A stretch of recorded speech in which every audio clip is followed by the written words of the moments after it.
Devil's Passenger. Flight 2317 traced a line through the sky, cruising at the impressive height of 35,000 feet. The passengers were lulled into a false sense of security by the steady hum of the engines and the gentle turbulence that mimicked a cradle's rocking. Serena Jenkins, an experienced flight attendant with countless flights to her name, moved down the narrow aisle with practiced ease, serving drinks as if it were second nature. A piercing scream from the front galley broke the calm inside the cabin. Serena's heart pounded in her chest as she raced toward the source of the noise. Her colleague Brian stood rooted to the spot, his shaking hand pointing at an open cockpit door that revealed a disturbing sight, an empty flight deck. "They're gone," he managed to say. "Both pilots, they're just gone." Serena pushed down the fear, her professional training kicking in. "Check the bathrooms," she instructed him. "I'll search through the cabin." Brian nodded and hurried off on his task. Serena addressed the bewildered passengers. "Ladies and gentlemen," she started, "please remain seated and stay calm. We're dealing with a small issue, but there's no cause for alarm." She methodically checked each row with growing apprehension, hoping to find the missing pilots tucked away somewhere unexpected. But they were nowhere in sight.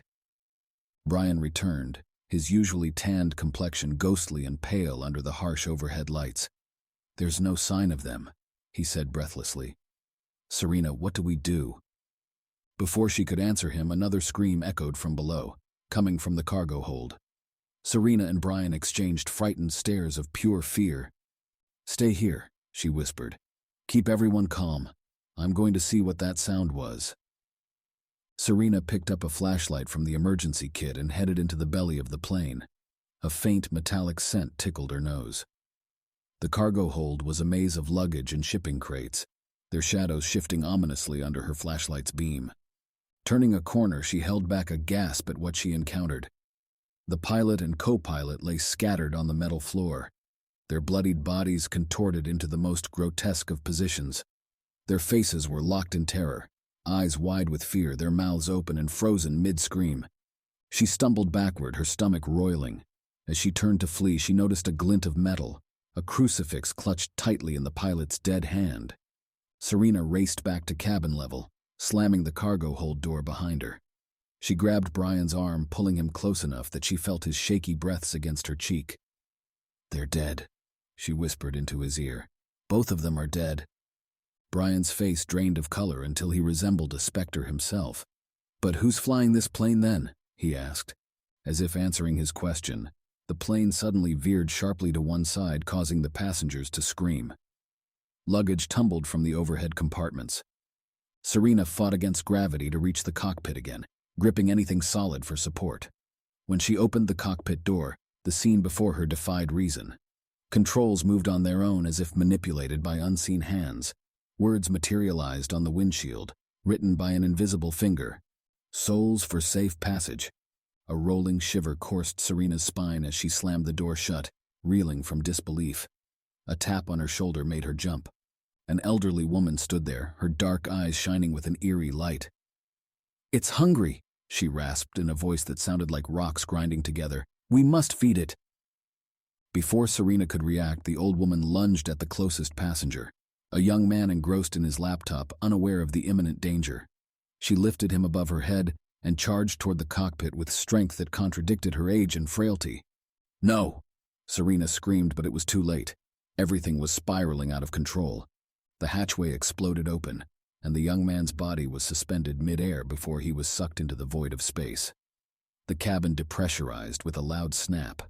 Oxygen masks dropped as the passengers screamed in panic, their cries reverberating like trapped animals. Just then, Brian appeared, his face stained with blood from a forehead wound. "What's going on?" Serena gripped his shoulders, her fingers digging into his shirt. "Something's taken control of the plane," she shouted back. "It wants sacrifices." As if to validate her statement, the aircraft righted itself, the emergency exit ceiling shut by an invisible hand. Panic ensued within the cabin. Passengers turned against one another, some shielding their loved ones while others searched for another victim to pacify the phantom pilot. Serena's mind was a whirlwind of thoughts and plans. There had to be an escape from this madness, a way to save everyone. Her recollection returned to the crucifix she'd spotted earlier in the cargo hold. Hopeful, she dashed back to the cargo hold, sidestepping flailing limbs and pleas for help along the way. She lifted the crucifix from its resting place in the captain's lifeless grip, murmuring an apology. A jolt ran through her arm as she clasped the cold metal. Forbidden knowledge surged in her mind, ancient rituals, horrifying chants. Serena was terrified but knew what had to be done. When she re-entered the chaotic cabin, 3 more seats were vacant, their absence noticeable. Serena battled her way to the cockpit, clutching tightly onto the crucifix. The door ominously swung open at her presence. The controls moved autonomously, but now Serena could discern a faint figure in the pilot's seat. "Enough," Serena declared, her voice bold as she brandished the crucifix. The shadow recoiled with a hiss akin to steam releasing from a pressure cooker. Words materialized on the windshield. "Fool, you cannot stop me." Serena started to chant, the words foreign and unfamiliar. The crucifix warmed in her hand, radiating an otherworldly light. The shadow convulsed, its wings appearing momentarily and its claws slashing at the air. The plane trembled beneath them, alarms sounding as they lost altitude. Serena chanted louder. A bright light shone from the crucifix, illuminating the cockpit. The shadow let out one last deafening shriek as it vanished into thin air, the sound reverberating off the walls of the plane. The controls suddenly went dead, and for a terrifying moment, they were hurtling downward with no way to stop. Serena lunged for the yoke and years of simulator training took over. She wrestled with the dead controls, pulling up on them with all her might. The ground continued to rush toward them, the city lights expanding until they were blinding dots of white and yellow. Serena gritted her teeth against gravity's pull until it was painful, her muscles straining against the tremendous force. At the last possible moment, she managed to pull up just above the rooftop of the hangar, grazing a few treetops before crashing onto the runway. The passengers squealed and the jarring impact forced nausea into Serena's throat. "Steady now," she whispered. "Almost home." The aircraft careened to a halt, the screech of metal scraping against concrete slicing through the cabin. Serena's fingers turned ghostly white as they clung desperately to the seat, her body sagging under the weight of bone-deep fatigue, her mind teetering on the precipice of oblivion. Yet in this state of overwhelming exhaustion, a small flame of gratitude flickered. She had made it out alive. She twisted in her seat, intending to share this momentary triumph with Brian. But instead of meeting familiar eyes awash with relief, she was confronted by an uncanny emptiness. The once lively cabin now resonated with an unnerving silence, row after row of vacant seats stretching out like tombstones behind her. An icy dread slithered into Serena's heart as she grasped a horrifying truth. There had never been any passengers. The entity hadn't desired the souls of unsuspecting innocents for safe passage, it hungered for hers alone. Emergency vehicles swarmed around the marooned plane like bees to honey. Their harsh lights punctuated the reality that Serena could neither comprehend nor accept. In her grip, she felt the crucifix pulsating with a malevolent energy that seemed almost sentient. A smile slowly stretched across Serena's lips, even as terror gnawed at her gut. Her eyes glittered unnaturally bright in the dim light, reflecting not just luminescence, but something far more sinister lurking within. The entity may have been expelled from their realm, but its essence remained within her. As rescue workers approached the plane, their voices cutting through the symphony of wind and rain outside, Serena straightened up and smoothed her uniform with shaky hands. She plastered a comforting smile on her face, ready to welcome them aboard and explain how she was the sole survivor of such a tragedy. After all, she would have an entirely new flight crew and passengers to greet, and their souls were so tantalizingly ripe for the taking. She was now more than a mere flight attendant. She was the entity's emissary, its instrument of harvest in this world. The Harbinger. The deafening grind of the subway car's brakes yanked Mia from her daydream. The sudden jolt forced her eyes open, and she found herself staring into the captivating gaze of a man who radiated an irresistible allure. He was a tower of mystery, his grin seemingly dissolving the tight knots of tension that filled the subway car. "May I?" His voice was silky and warm. Mia nodded silently, her heart drumming rhythmically in her chest as he settled beside her. His cologne enveloped her, a potent blend of exotic spices and a smoky undertone that played with her senses. "I'm Luke," he said, extending a hand toward her. "Mia," she responded. His touch ignited sparks that danced beneath her skin. Their conversation flowed effortlessly for hours, each passing station becoming insignificant blurs in their periphery. Mia found herself revealing dreams and fears that had been securely tucked away within the recesses of her mind for years. Luke listened intently, his gaze never wavering. As they approached Mia's stop, disappointment washed over her. She yearned to stretch this moment out indefinitely. Luke seemed to read her thoughts. "Fancy a drink?" Ignoring the faint whispering of caution at the back of her mind, Mia agreed. One drink spiraled into several more. Inhibitions fell away as easily as their clothes did later that night when they stumbled into Mia's apartment. Luke's touch sparked every nerve ending in Mia's body like fireworks. Overwhelmed by pleasure, she surrendered completely to the intoxicating euphoria passing between them. In the calm after their passion-fueled frenzy, Luke traced strange symbols onto Mia's skin, symbols that glowed briefly before disappearing. Was it the alcohol or the flickering candles that were playing tricks on her mind? Their affair quickly escalated. Stolen kisses in dimly lit alleyways and sleepless nights tangled in the sheets. Mia had never felt so exhilaratingly alive, so passionately desired. As time passed, Luke's appearance altered. His eyes would sometimes flicker a disconcerting red hue under specific lighting conditions, and his touch became almost unbearably hot. The symbols he traced seemed to linger longer each time, pulsating with an eerie energy.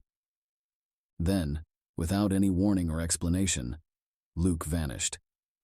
Mia searched tirelessly for him, trawling through subways, revisiting their usual spots. But it was as if he had ceased to exist.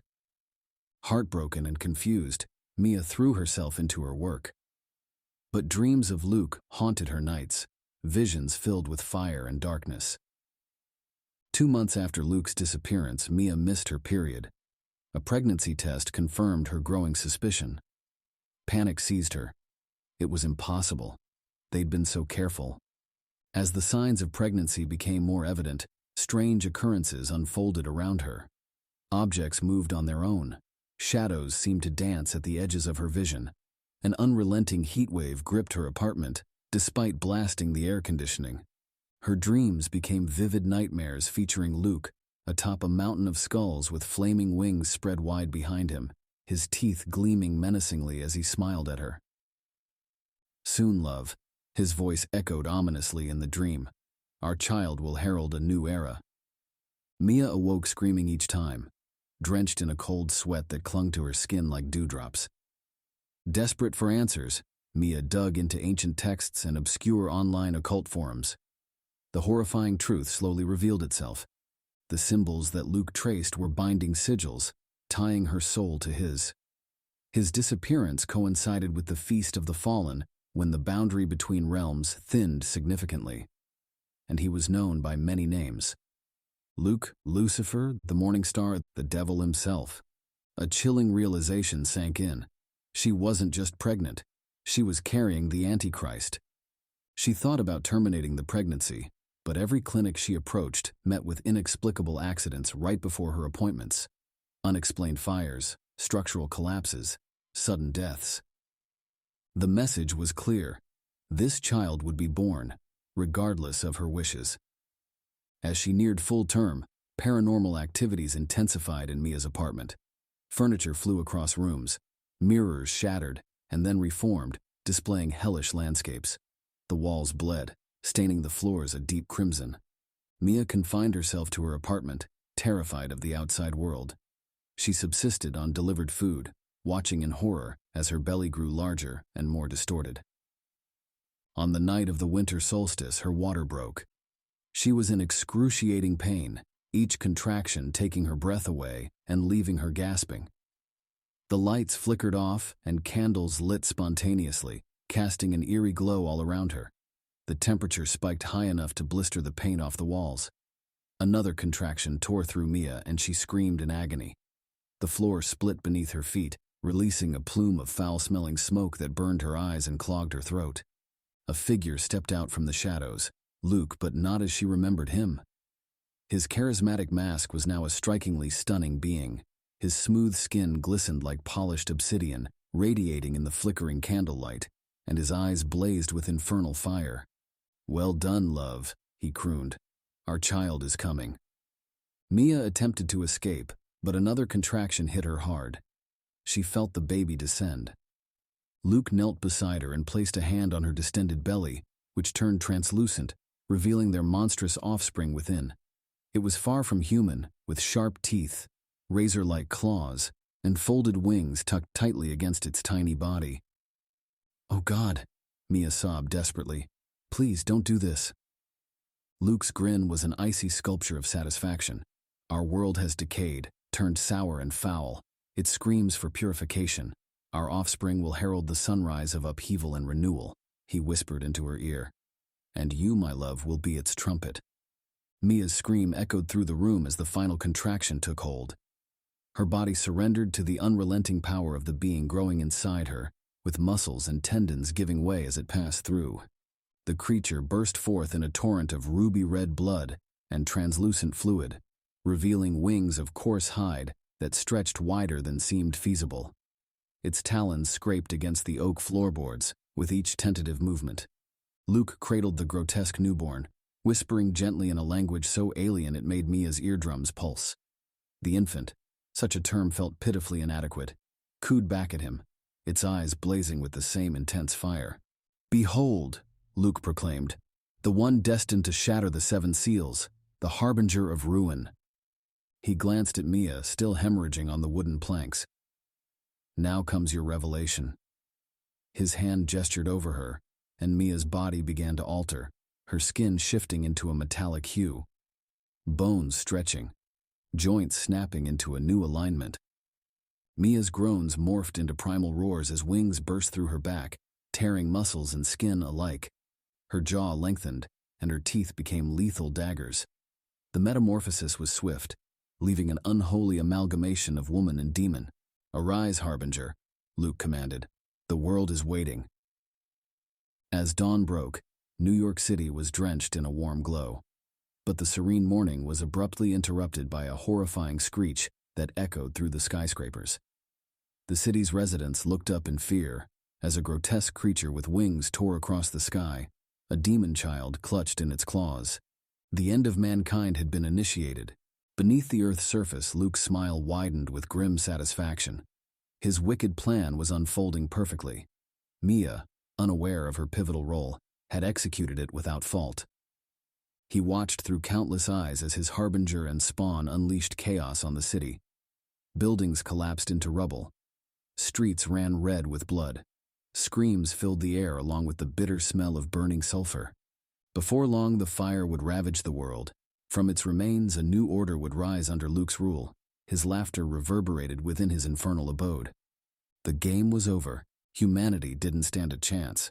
Amidst her apartment's wreckage lay a single photograph, young Mia grinning innocently at the camera, completely oblivious to her impending doom. She had no idea that her destiny was sealed when she encountered an alluring stranger on a subway train. Flames devoured the photograph, eradicating Mia's last shred of human identity. Her monstrous wails echoed from afar, signaling imminent destruction. The apocalypse had hit New York City hard and fast. Matched for immortality.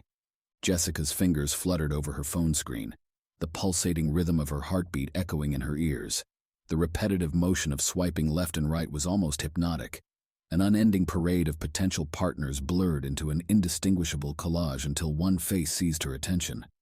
David, 35, a lawyer with eyes so piercing they seemed to shatter the pixelated confines of her screen. Her breath hitched as she swiped right. An instant match. Their conversation flowed like a river, messages cascading back and forth as minutes turned into hours. David was a puzzle, his words intriguingly cryptic yet compellingly intense. They agreed to rendezvous at an upscale bar nestled between towering skyscrapers downtown. Arriving before their agreed time, Jessica ordered herself a whiskey, the smoky aroma and sharp taste serving to steady her jittery nerves. The entrance door creaked open, revealing David in person. He was even more captivating than his digital representation, tall with a sharply defined jawline and an aura that radiated predatory elegance. His gaze found hers across the room, a smile full of intrigue tugging at his lips. "Jessica," he purred appreciatively, "you're exquisite." A blush bloomed across her cheeks as their conversation flowed seamlessly. Time passed unnoticed until the bartender's deep voice echoed through the dimly lit space announcing the last call. Leaning close enough for his warm breath to tease her earlobe, David whispered an invitation, "Come home with me." Jessica's usually cautious nature was temporarily overridden by the alcohol coursing through her veins, causing indecision to take root in her mind. Despite this, she mustered up the courage to nod in agreement. They stumbled into the cool night air toward David's minimalist apartment, where crystal glasses filled with amber liquid awaited them. Jessica's head spun with intoxication as David's urgent and passionate kiss overwhelmed her like a carousel ride. Clothes were discarded hastily as they collapsed onto his bed together, their physical connection rough yet thrillingly primal. But something felt off. A sharp twinge of pain threaded with pleasure made Jessica push him away and demand him to stop. Ignoring her plea, David's fangs descended from his mouth as his eyes glowed crimson in the dimly lit room. He bit into Jessica's neck, and her vision blurred before an all-consuming darkness swallowed everything. She awoke to a blazing pain coursing through her body, shackled in a windowless room with damp stone walls. David entered the room with a chilling smile. "Welcome back," he said casually. "What have you done to me?" Jessica asked, struggling against her restraints. "I made you better, stronger, immortal," he replied smugly. Understanding dawned on Jessica, and she whispered the word that embodied her new reality: vampire. David confirmed her realization and revealed his orders had come from above. A woman named Lilith entered the room, regal yet terrifying, claiming to be Jessica's new mother, and revealing a prophecy that labeled Jessica as the Chosen.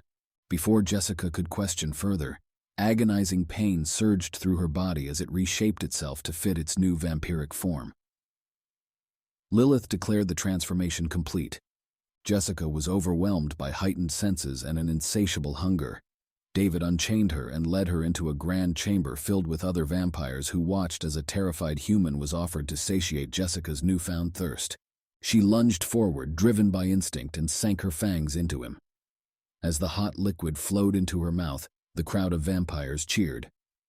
Lilith praised Jessica, forewarning her of the impending war. As she immersed herself in this intricate realm of age-old rivalries, political plotting, and prophesied fates, it all centered around one unique person, a human-turned-vampire chosen to lead their species against their archenemies, or werewolves. The days melded as she navigated this intricate world. Jessica's heart pounded in her chest, a staccato rhythm that echoed her disbelief. Her world had shifted, upended by an awakening of supernatural abilities that defied logic. Skepticism wilted as she found herself outrunning the wind itself, her speed a blur against the landscape. She fought men who boasted of their physical strength and found them lacking in comparison to her newfound power. The warm rays of the sun were gentle on her skin, not leaving behind the blistering heat that her kind once feared. The silver trinkets that were once a threat now hung harmlessly around her neck as mere decorations. Jessica had learned to embrace her unusual heritage and found comfort among those who shared her blood. A strange family connected not by human relationships, but by something ancient and otherworldly. The changing of seasons marked the passing of time, each day bringing them closer to an inevitable conflict that loomed over their lives like a dark shroud. Jessica honed her prowess with relentless vigor. Each swing of the sword, every leap and dodge, was a step toward readiness. David had entered her life as a stranger, but soon became both a confidant and lover. In him she placed unwavering trust, an error of judgment she would soon regret. As the night before battle approached, a formidable force of vampires gathered under Jessica's leadership, ready to fight and win with her guidance. In contrast, werewolves emerged from the darkness on the other side of the battlefield, their fur glinting under the light of the full moon, showing off their fearsome fangs. Jessica lifted her hand high above the crowd, ready to signal the assault when an agonizing howl sounded, not from the wolves' ranks but from behind. Whirling around in shock, Jessica watched David convulse, his bones snapping audibly as fur sprouted from his skin. He morphed into a grotesque wolf before her eyes, the revelation of his true nature twisting like a knife in her heart. Chaos ensued as vampires clashed with werewolves. The earth beneath their feet drank deep of spilled blood. In shock and confusion, Jessica was frozen in place as her beliefs shattered before her. A massive black wolf crept closer, the leader of the pack. But then, the animal transformed into a man who called himself Thorn. "You've been hoodwinked," he said calmly. Jessica lunged at him in fury, but Thorn sidestepped effortlessly. "Hear me out," he implored. "You've misconstrued your destiny." "What do you mean?" she demanded. Thorn looked straight into her eyes. "Your role isn't to lead vampires to victory, it's to broker peace." Doubt seeped into Jessica's thoughts. But how? "By bridging the divide," Thorn replied, his voice carrying an undercurrent of hope. Lilith's voice cut through the din. "Deception! Slay him, Jessica!" Torn between loyalties, Jessica closed her eyes and delved into her inner self. Power coursed through her veins like a raging river. Her eyes snapped open, radiating a pure white light. "Enough!" she bellowed with an ethereal tone that silenced the battlefield. Eyes of both factions turned to her as she levitated off the ground, energy crackling around her. "This war ends today," she commanded. "You can't halt this, it's our fate," Lilith spat back. "No, it's our decision," Jessica countered. "Vampires and werewolves. We share more similarities than differences. We're all children of darkness." Murmurs of agreement echoed in response. "We've been weakened by division and hatred for far too long," Jessica continued. "United, we could be invincible." Hope sparked in many eyes while Lilith snarled, "Traitor, I created you." She lunged at Jessica but was caught midair. "You didn't create me, you unleashed me," Jessica roared. With a surge of power and a quick twist of her wrist, Lilith disintegrated into ashes. An eerie silence descended. Landing softly, Jessica turned to Thorn. "Will you join me?" "For peace," Thorn agreed as they clasped hands. Vampire and werewolf united under one cause. A new dawn broke over the horizon. The centuries-old hatred between vampires and werewolves did not disappear overnight. But slowly, things began to change. A council was formed, led by both Jessica and Thorn, representing both sides to work toward a peaceful coexistence. In secret, the supernatural world flourished as vampires and werewolves joined to protect humanity from darker forces. Years later, standing on a rooftop overlooking the city, Thorn joined Jessica. "Worried?" he asked. "Just reminiscing," she replied with a smile. "About?" he probed. "How one swipe right altered everything," she said with a chuckle. Thorn pulled her close, their lips meeting under the moonlight. Vampire and werewolf bound by love, united in purpose. The prophecy was realized and a new chapter unfolded.